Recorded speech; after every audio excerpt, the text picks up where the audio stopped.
Bisa saja iman ini kita kasih namanya ingatlah manusia api neraka.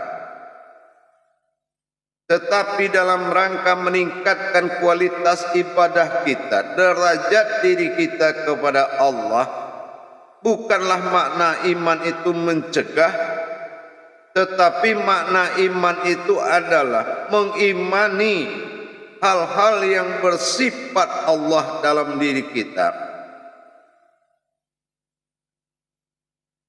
Kenapa? Yang paling berat itu menerima kenyataan Allah pada diri dengan kita mempersulit diri sendiri, padahal kita tidak mampu menerima, maka kita menyalahkan makom-makom kajian. Ada yang mengatakan tasawuf itu kajinya tinggi, susah, sulit. Tarekat kaji terlalu jelimet, tauhid ketinggian. Akhirnya akal dan nafsu memilih sesuai dengan kemampuannya. Inilah yang membawa celakanya kita dalam beribadah kepada Allah. Kenapa? Karena kita tidak paham apa yang dimaksud oleh iman. Iman itu adalah sebuah amanah yang akan mengamankan kita yang berwujud ilmu setelah kita bisa mengimani amanahnya Allah. Makanya kalau kita lihat di dalam Al-Quran ini ada kesenjangan sosial sedikit, tetapi penuh makna dalam ilmu. Ya ayyuhallazina amanu, wahai orang-orang yang beriman, tetapi tulisannya bukan imanu tetapi amanu. Nah, iman mana yang membuat kita aman?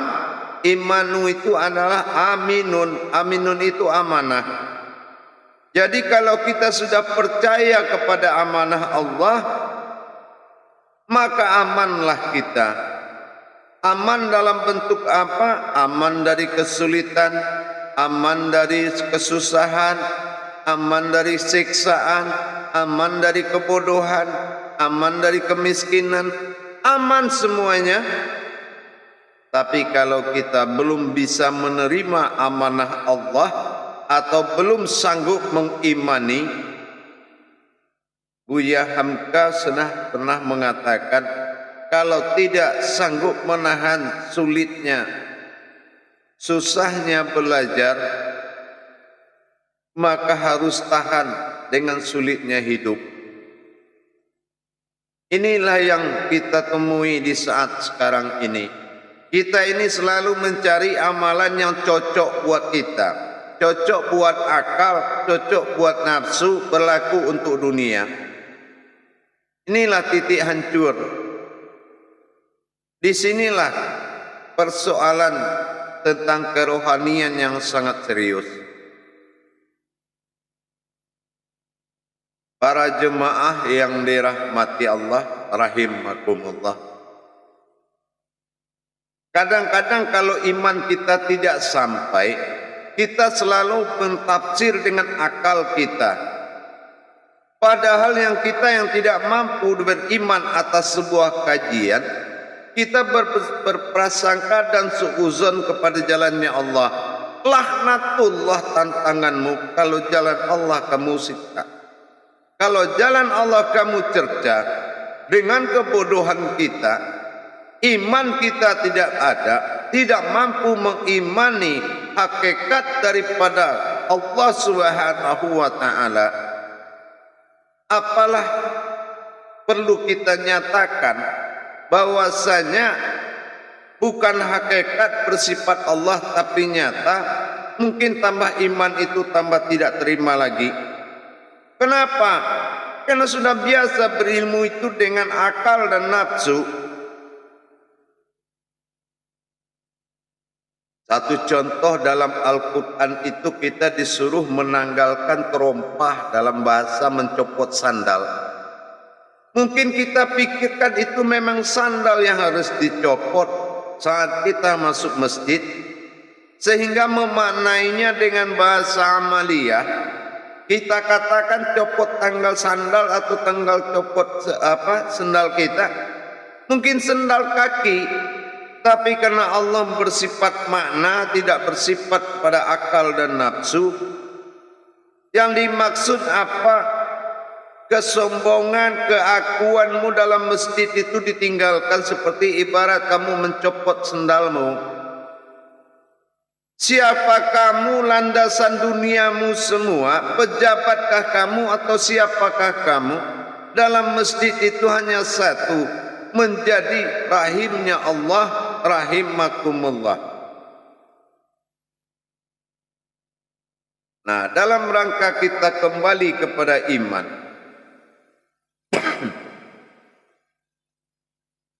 termasuk salah satu daripada syarat kusuk solat adalah iman yang pertama, yaitu ya ayyuhallazina amanu, setelah lazinya diri kita masa kodrat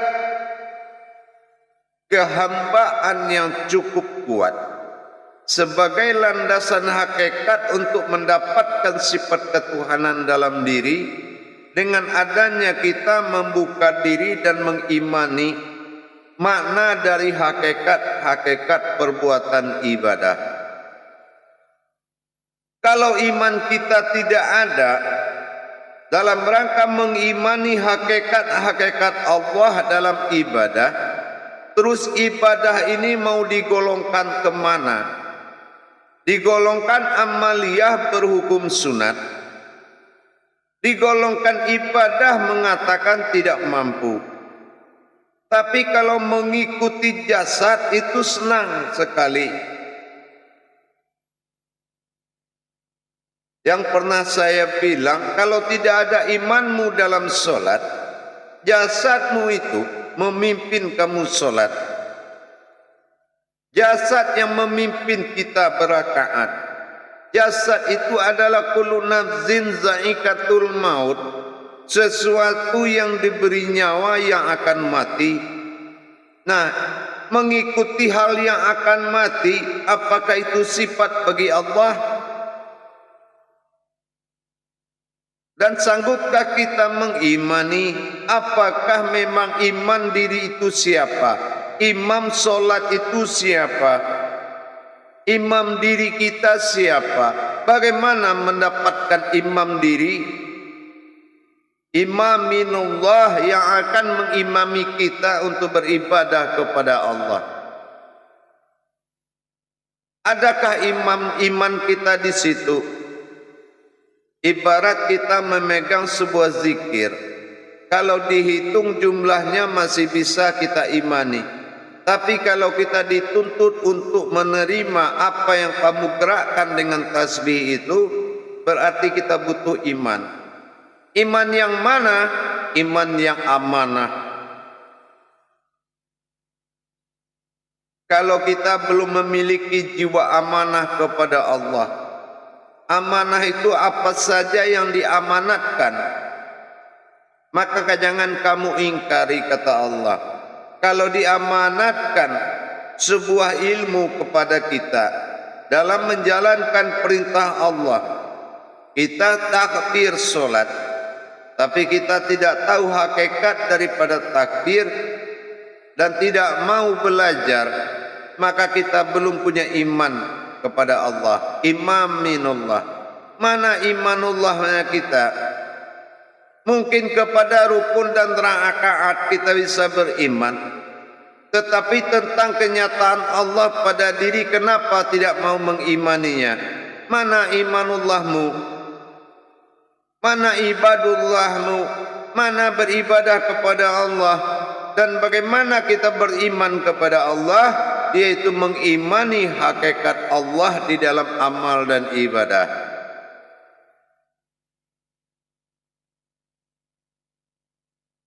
Sallu raka'ati muni usalli, kata Rasulullah sallallahu alaihi wasallam, salatlah kamu seperti melihat aku salat.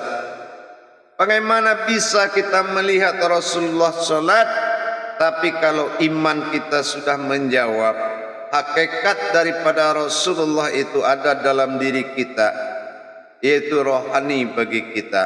Bagaimana cara kita mengikuti rohani tadi? Maka kita telah belajar di kajian-kajian yang sudah lalu. Itu artinya kita sudah punya iman. Kadang-kadang sedikit dia dengar YouTube Buya Pasaman Timur. Bahasamu terlalu tinggi Buya, susah kami menyerap. Karena sudah terbiasa bahasa rendah di pasaran, diajak berbahasa suci dan berbahasa tauhid, dia tidak mampu. Kenapa? Karena tidak ada imanmu di situ. Kalaulah seandainya imanmu ada, mungkin inilah yang kamu cari. Tapi karena akalmu lebih besar dari imanmu, maka kamu memilih akalmu, ustadz yang bisa kamu atur, ulama yang bisa kamu kasih dengan jedahan. Tapi kalau ilmu Allah kamu tolak di dirimu, maka kamu telah memperpendek usiamu. Nyata ibadah itu menentukan umurmu. Para jemaah yang dirahmati Allah, hadirin rahimakumullah. Kalau kita berbicara iman, jangan hanya dilihat dari sisi amaliyahnya, tapi lihat dari sisi rohaniyahnya. Lihat dari sisi ibadah. Iman yang ada dimaksud dalam ibadah itu adalah kemampuan kita dalam mengimani ketentuan Allah yang hakikat. Maukah kita menerima suatu perbuatan yang kita tidak tahu maknanya? Maukah kita menjalankan sesuatu yang kita tidak tahu tujuannya? Maukah kita berbuat sesuatu yang kita tidak tahu maksudnya? Ini adalah suatu kelalaian. Inilah masanya kita dan saatnya kita untuk bangkit dan bangun dari kelalaian tersebut. Dengan apa? Dengan meningkatkan nilai daripada diri dan ibadah diri dan diri yang beribadah. Kalau hanya kita membawa jasad dengan ruh, kodrat tersebut tidak hanya manusia yang memiliki. Semua makhluk juga punya jasad dan ruh, tetapi tidak memiliki ilmu dan iman. Inilah yang dikatakan wa imanullah. Bagaimana kita beriman kepada Allah? Tentunya kita bisa mengimani ketentuan Allah dalam diri. Kalau Allah katakan zahirnya, jasadmu itu zahirnya aku, apakah kita bisa mengimani? Tentu dengan setelah kita kaji timbullah iman.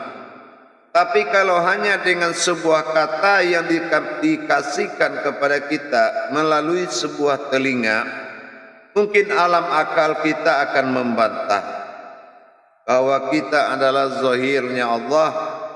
Tapi setelah kita mendapatkan amanah, aminun, aman,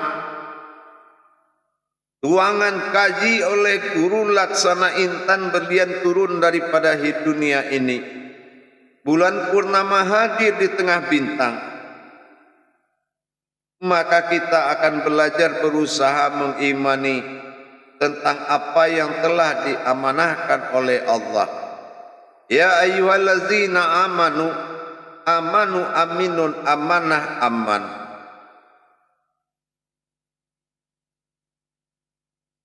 Para hadirin jamaah yang dirahmati Allah rahimakumullah. Banyak persoalan kalau sudah iman tidak mampu. Solusinya daripada ini adalah sami'na wa ta'na. Kalau iman kita tidak mampu mengimani tentang ketentuan Allah pada diri, otomatis diri tidak menerima kenyataan. Kalau sudah dalam kajian turunnya suatu peringatan, apabila kita tidak mengindahkan, maka musibah akan menyusul setelah ini. Barulah kita merasa kapok, baru kita merasa jerak setelah Allah berbicara melalui kalam. Karena Dia ingatkan melalui wahyu, kita tidak menerima bahkan menolak tentang kajian-kajian diri yang hakikat. Ya, bisa jadi karena kegoncangan dan tidak adanya pemahaman. Tapi seperti yang saya sampaikan, Al-Baqarah ayat 269 sudah cukup mengatakan kalau pemahaman ini diturunkan kepada orang yang dikehendaki. Untuk menjadi orang yang dikehendaki, perlu kita memperlihatkan kesungguh-sungguhan kita dalam rangka bertawakal kepada Allah dalam menerima amanahnya. Jangan kita seperti itik mandi, kemana orang berburu ramai-ramai kita sudah ke situ.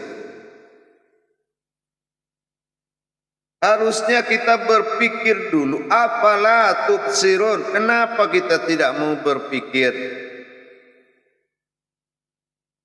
Untuk itu para jemaah, mari kita tingkatkan kualitas iman di diri kita. Dengan apa?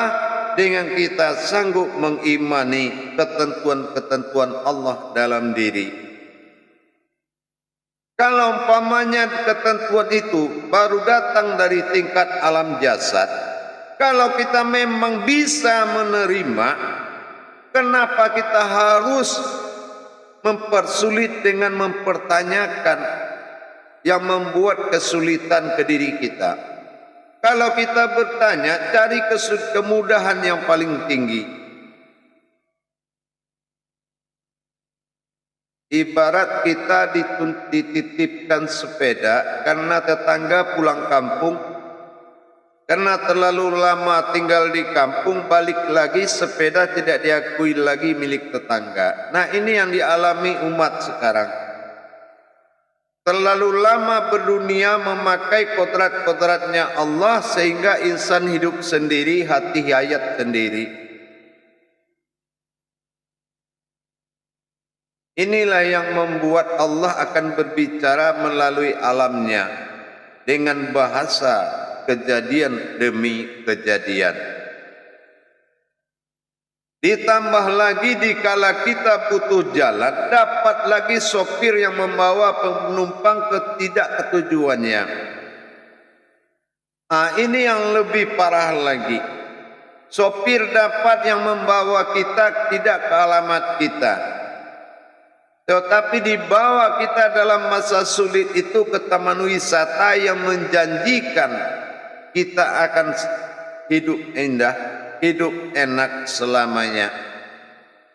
Bagaimana bisa orang yang tidak ada imannya kepada Allah bisa masuk surganya Allah? Surga mana yang menerima orang yang hidupnya tidak dengan Allah? Dan surga mana yang bisa menerima kodrat Allah ditolak dari dirinya? Tapi pengajian yang bersifat hayalan, yang sifatnya amaliyah, yang tidak ada berhubungan dengan kemampuan rohani, itu disenangi oleh sebagian orang. Kadang-kadang untuk memahami jalan-jalannya Allah, mengalahkan jalan pemahaman leluhur, itu bisa kalah pemahaman jalan kepada Allah. Kebiasaan mengamalkan ilmu-ilmu batin bisa mengalahkan dirimu untuk mencari amalan kepada Allah. Dan kebiasaan kita dalam menyenangi sebuah sejarah yang tidak ada berakhir dan berawal bisa juga mengalahkan batinmu kepada Allah. Akhirnya apa? Semua bergantung di sebuah sunnah yang bersifat ranting bagi sebuah pohon. Bukannya pohon tempat sandaran, kita malah bergantung ke sebuah ranting yang rantingnya mudah patah, yang wajib sebagai pohon tidak pernah kita larutkan dalam hidup 24 jam, yaitu hakikat Allah pada diri bertuhan dalam 24 jam dikalahkan oleh solat 5 waktu yang hanya pengakuan bertuhan itu hanya 5 waktu. Justru kemana lagi, siapa yang bisa mengarahkan mereka kepada jalan seperti itu? Tentunya guru yang masih dipercaya oleh Allah, bukan guru yang pintar, tapi guru yang bisa membuat muridnya pintar. Nah, kalaulah semuanya syiar atas nama ulama, mana lagi gurunya? Kita ini bukan mengawurkan jagung di tengah ayam yang banyak, tapi memilih ayam yang akan kita rawat, kita bina, kita asuh untuk bisa menghasilkan kepada dirinya.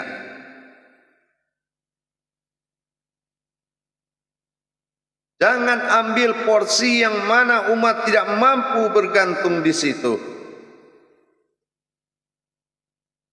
Memang semuanya izin Allah, tapi kalau niat kita bersatu dengan niat Allah, sama-sama kita memikirkan umat ini bagaimana solatnya menghadap Allah dan zikirnya mengingat Allah. Kita luruskan hidupnya Allah.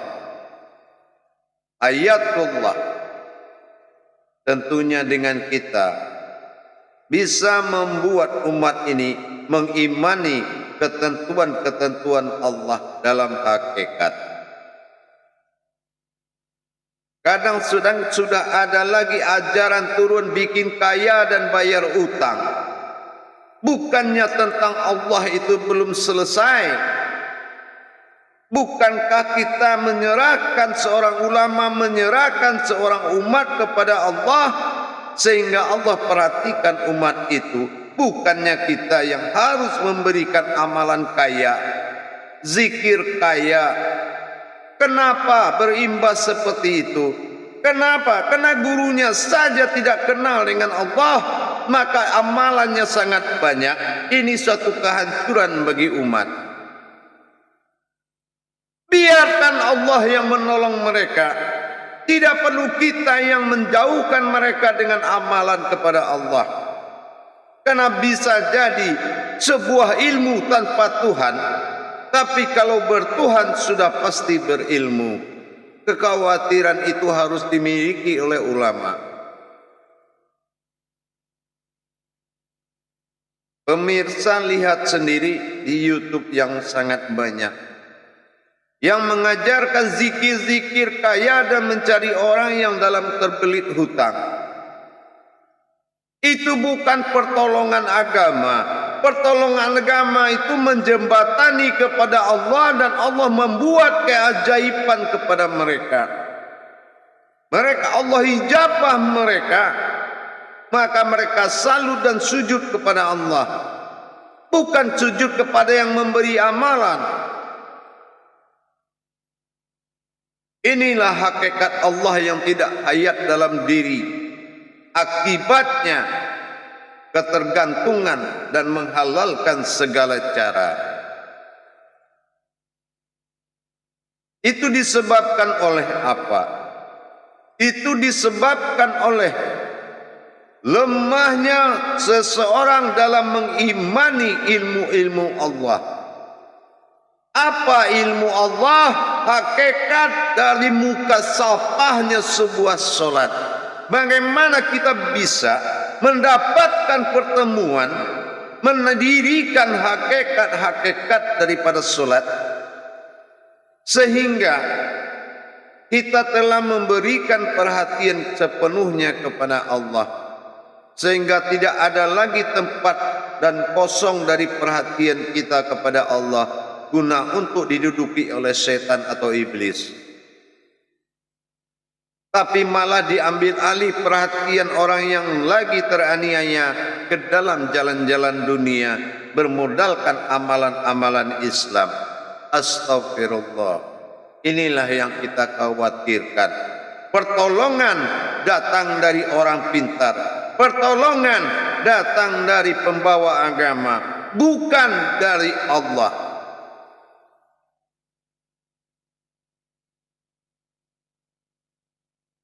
Entah siapa imannya yang tidak sampai, kita juga tidak tahu. Apakah orang yang teraniaya imannya tidak sampai, atau orang yang memberikan amalan yang imannya tidak ada. Kalau memang kita dekat dengan Allah, mari kita doakan mereka. Manusia itu adalah setumpuk amalan, dinamakan Kitabul Hayat. Itulah kitabnya yang hidup.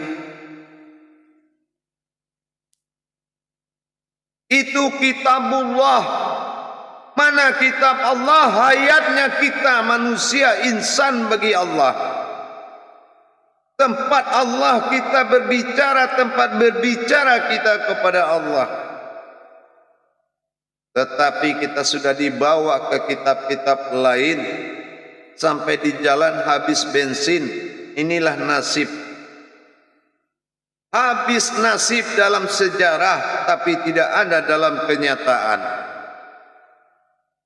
Ini yang kita khawatirkan para jemaah sekalian, hamba Allah yang dimuliakan Allah, para sahabat kerabat dimanapun berada. Saya sebagai guru mursyid hanya bisa menghimbau, kalau memang kita ingin mendapatkan kenyataan Allah pada diri, maka kita harus memberikan perhatian yang sungguh-sungguh kepadanya. Insya Allah, mudah-mudahan peringatan dan himbauan saya ini bermanfaat buat umat semuanya. Jangan habiskan usiamu dalam sejarah, tapi perpanjanglah usiamu dalam kenyataan Allah. Baik para jemaah, para hadirin hamba Allah dimanapun berada, YouTube Buya Pasaman Timur hanya untuk umat, bukan untuk golongan. Silakan mengambil manfaat pada YouTube Buya Pasaman Timur. Semoga bermanfaat. Tidak perlu minta izin qabiltu dari saya. Kenapa? Karena amalan itu, ibadah itu milik kita semuanya. Kalau sudah ada izin Allah turun penayangan daripada tauhid, berarti sudah qabiltulah itu Allah. Bukan saya yang punya amalan itu, tapi Allah Subhanahu wa ta'ala. Apa amalan yang bisa kamu amalkan di dirimu? Yaitu amanah. Mudah-mudahan bermanfaat. Kalaupun merasa tidak bermanfaat, ya mungkin bagi yang lain bermanfaat.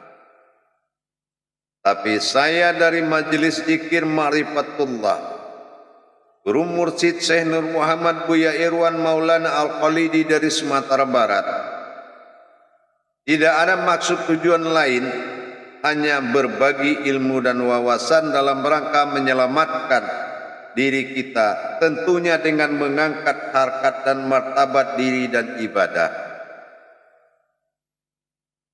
Mudah-mudahan bermanfaat. Mari kita imani dalam rangka belajar, dalam rangka memanfaatkan segala fasilitas Allah Al-Quranil Karim. Jangan kita bersandar kepada kemampuan kita, tapi bersandarlah dan mengimani kemampuan Allah pada diri.